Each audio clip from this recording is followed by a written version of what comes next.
Alléluia. Psaume 111, verset 10. Psaume 111, verset 10. La Bible dit que le commencement de la crainte de Dieu, c'est le commencement de la sagesse.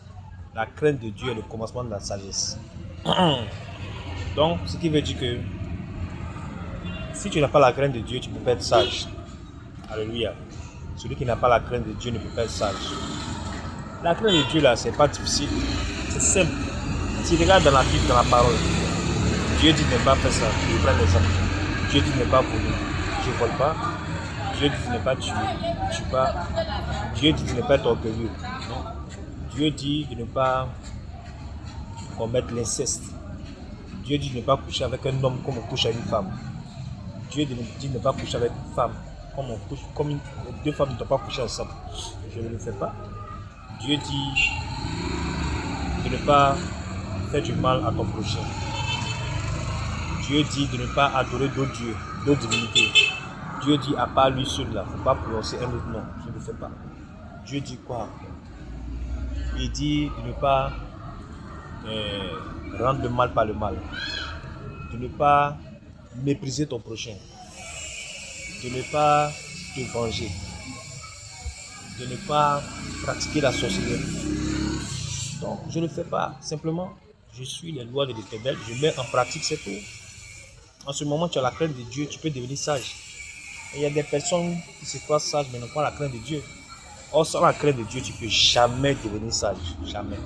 Tu peux donner une apparence de sagesse, mais au fond de toi, tu sais ce que tu fais la nuit, tu sais ce que tu fais dans le noir. Tu sais ce que tu fais dans les pratiques. Voilà. Donc, il faut que tu te ressaisisses et que tu abandonnes. Parce que Dieu dit, celui qui confesse et qui abandonne obtient miséricorde. Donc, si tu ne confesses pas de un, que tu n'abandonnes pas, tu n'obtiendras pas miséricorde. Ton corps sera traîné comme ça. Comme quand vous voyez comment les corps sont calcinés là. Quand un corps est calciné, il a brûlé jusqu'à il est devenu voilà, dur, calciné là. C'est comme ça que tu seras en enfer. Voilà. Donc